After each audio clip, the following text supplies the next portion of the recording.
प्रहलाद कुमार जी। श्री हरिवंश। महाराज जी आपके चरणों में कोटि कोटि प्रणाम। महाराज जी मैं एक जवान हूँ, एक सैनिक हूँ। आपके द्वारा जो सैनिकों के बारे में बताया है उसी की तरह चलने का प्रयास भी कर रहा हूँ और भजन भी कर रहा हूँ। मुझे आंतरिक शांति तो मिल रही है, लेकिन इस शरीर के संबंधी जिन लोगों से मुझे कष्ट मिला है वो जब सामने कभी आते हैं तब मुझे उनका बुरा व्यवहार मेरे दिमाग में घूम जाता है, जिससे मेरा मन अशांत हो जाता है। उस समय विचार कीजिए कि ये व्यक्ति बुरा नहीं है, इससे मेरे लिए बुरा करवाया गया है, क्योंकि मेरा कोई कर्म ऐसा था जिस कर्म को नष्ट करना था। तो भगवान ने इस समय उसकी वो वृत्ति कर दी कि मेरा अपमान किया, मेरी हानि की, मेरे प्रतिकूल बोला, मेरे प्रतिकूल आचरण किया। उसमें इस बेचारे का क्या दोष? मेरा ही कर्म, निजकृत कर्म भोग सुन भ्राता। मेरा ही कर्म था जिस कर्म ने मुझे दुख दिया, तो उस पर गुस्सा न करे। कोई हमें दुख सुख नहीं दे सकता, ये बात ध्यान रखना। हमारा कर्म ही हमको दुख सुख देता है। वो किसी की खोपड़ी में बैठकर निमित्त किसी को भी बना ले, यार ये आदमी हमें पहचानता भी नहीं लेकिन हमें बड़ा सुख दिया। और एक आदमी है कि जरा सा धक्का लग गया, पिट दिया और बड़ा वैर और बड़ा विरोध खड़ा हो गया, वो कर्म हमारा। एक गौतमी नाम की तपस्विनी जंगल में रहती थी, महाभारत की कथा है, भगवान व्यास देव जी ने लिखा है। तो उनके एक पुत्र था, उस पुत्र को एक सांप ने काट लिया और वो जो जंगली कोल भील होते हैं वो उनके पुत्र को लाकर कहा, देवी आपका पुत्र मर चुका है और इसको सांप ने काटा है। वो बहुत तपस्विनी थी और मंत्रवेत्ता थी। उन्हें तुरंत सर्प का आकर्षण किया और सामने बुलाया और कहा, मैं तुम्हें भस्म कर दूंगी, तुमने हमारे पुत्र को मारा। ध्यान से सुनना। तो सर्प ने कहा, आप भस्म कर सकती हैं, लेकिन मैंने नहीं काटा, मेरे से कटवाया गया है। किसने कटवाया? बोले मृत्यु ने। तुम्हारे बालक के ऊपर जो मृत्यु का आक्रमण हुआ उसने मुझे निमित्त बनाकर कटवाया। तो उनकी बात समझ में आ गई, तपस्विनी थी, उन्होंने मृत्यु का आकर्षण किया। मृत्यु से कहा, मैं तुम्हें भस्म कर दूंगी, तुमने बालक को सर्प से कटवाया। तो उसने कहा, मैंने नहीं कटवाया, काल ने।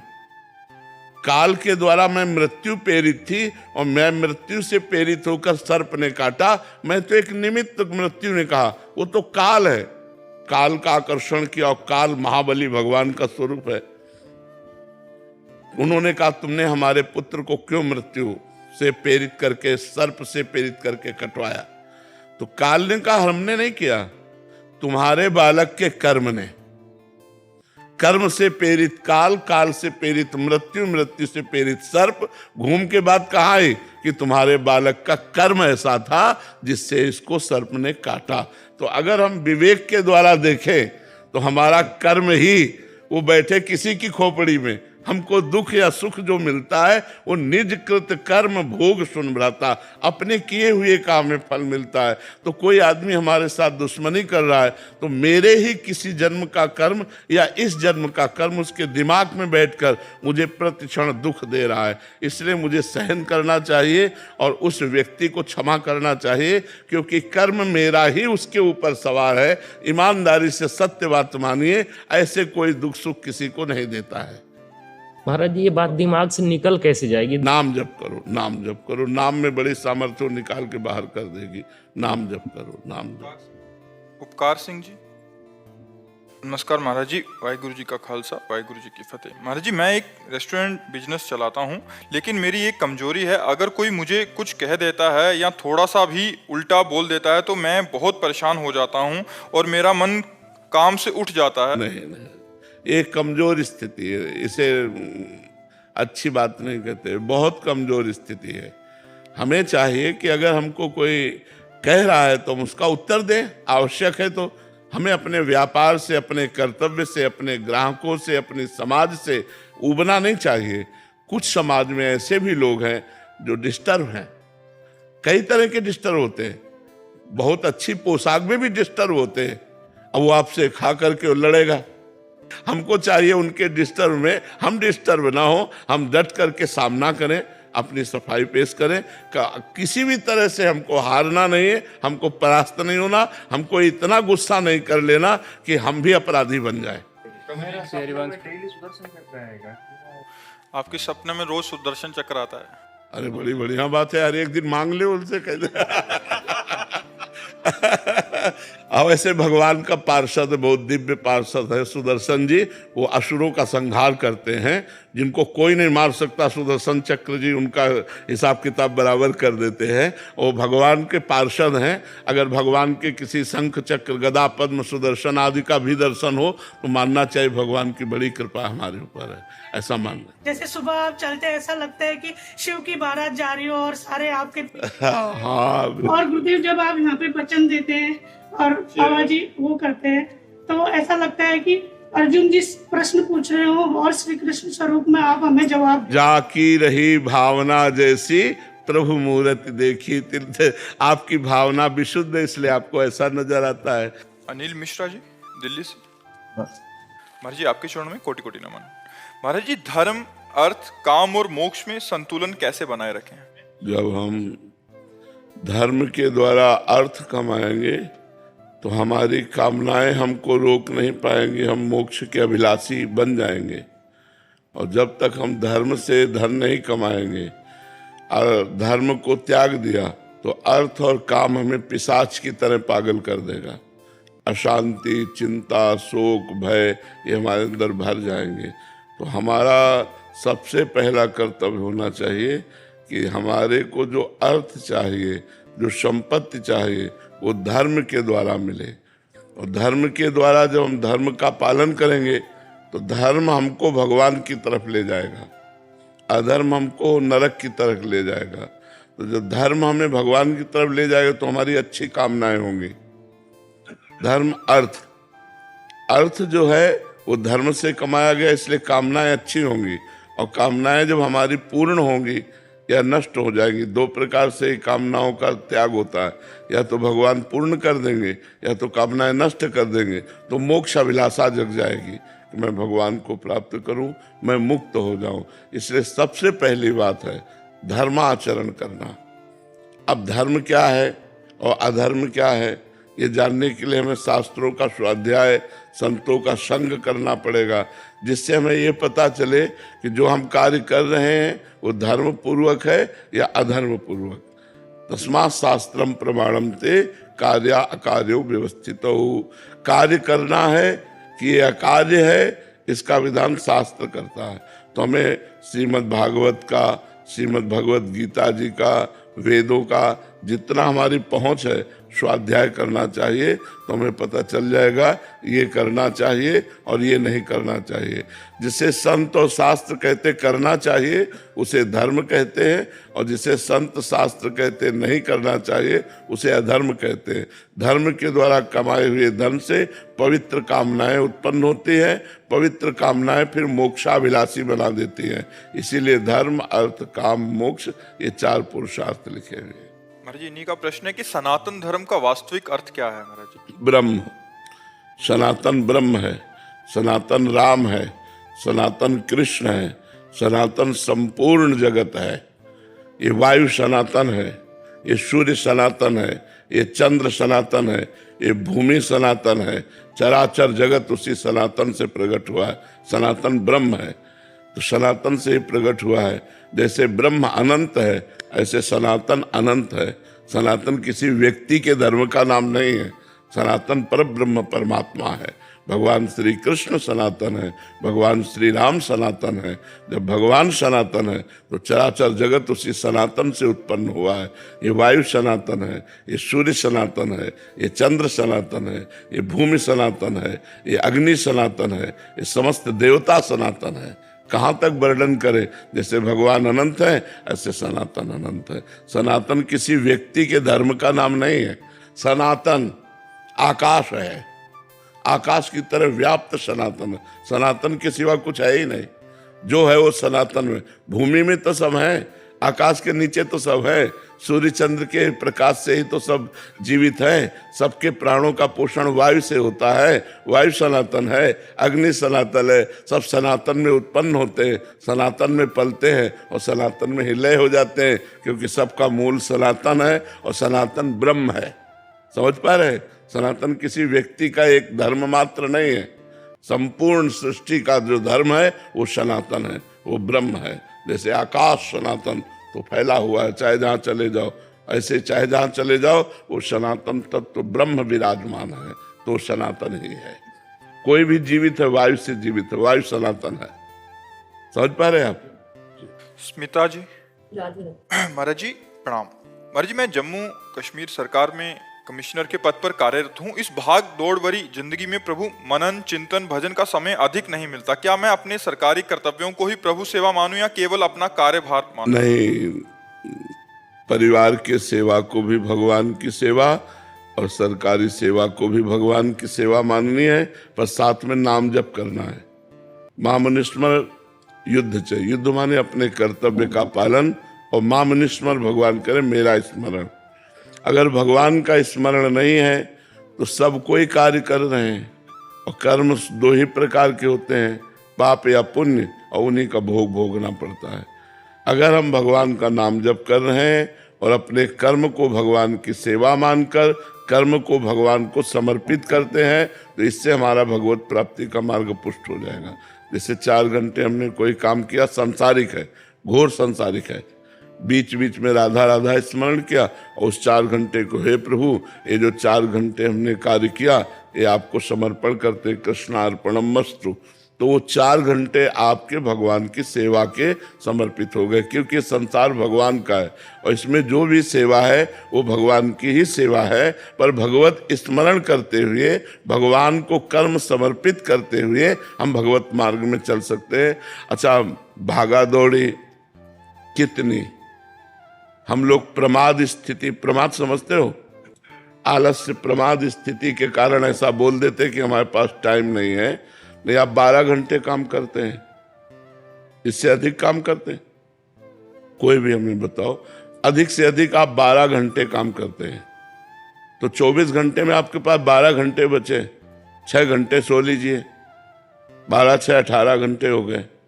2 घंटे भोजन के ले लीजिए, 20 घंटे हो गए।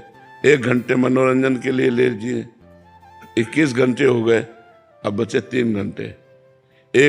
हम कह रहे हैं 2 घंटे परिवार को दे दीजिए, बचा 1 घंटा। 1 घंटा भजन करो, देखो आप बढ़िया भजनानंदी हो जाओगे। 1 घंटा तो करके देखो। अब आप टोटल बोल दिए हमारे पास फुर्सत नहीं, तो फिर यमराज थोड़ी छोड़ेंगे।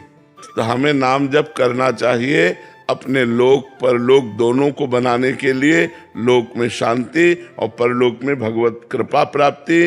इसके लिए हमें नाम जप करते हुए अपने सांसारिक कार्य करने चाहिए। यही हम सबको सिखाते हैं। भक्ति ये नहीं कहती कि अपने कर्तव्य को छोड़ दो और एकांत में बैठ जाओ। भक्ति ये कहती है एकांत से उठो और समाज में जाओ और सेवा करो और पाप कर्म न करो और नाम जप करो। यही भक्ति सिखाती। बड़े बड़े संत फिर समाज में ही आते हैं, आते तो अंतिम में समाज में। बिना समाज को दिए आप जा नहीं सकते हो।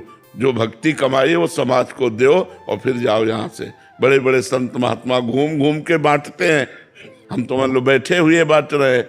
बड़े बड़े संत जन तो गांव गांव नगर नगर घूम घूम कर प्रवचन करते हैं, लोगों को जागृत करते हैं। तो ये करना पड़ेगा। समाज में पैदा हुए हो, समाज का खाया है, तो समाज को जागृत करना पड़ेगा, समाज की सेवा करनी पड़ेगी। तो वही तो आप कर रहे हो, समाज की ही तो सेवा कर रहे हो। जैसे हम अकेले हैं तो आप अकेले कपड़ा लत्ता भिक्षा मांग लिए, और आपके 10 परिवार के तो आपको पेमेंट मिलती है।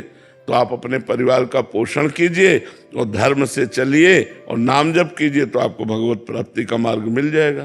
केवल सांसारिक जिम्मेदारियों को ही पूरा किया और भजन नहीं किया तो फिर क्या होगा? आपके जो कर्म बने उसके अनुसार आपको अगली योनि में जाना पड़ेगा, मुक्ति नहीं मिलेगी। नहीं, अरे मोक्ष कोई तुम खिलवाड़ समझते हो? पशु पक्षी जैसे हैं उनको तो नहीं मिलता, नहीं मिलता, उनको मोक्ष नहीं मिलता। वो तो कर्म कर रहे हैं। नहीं, कर्म नहीं कर रहे हो, केवल भोग भोग रहे हैं।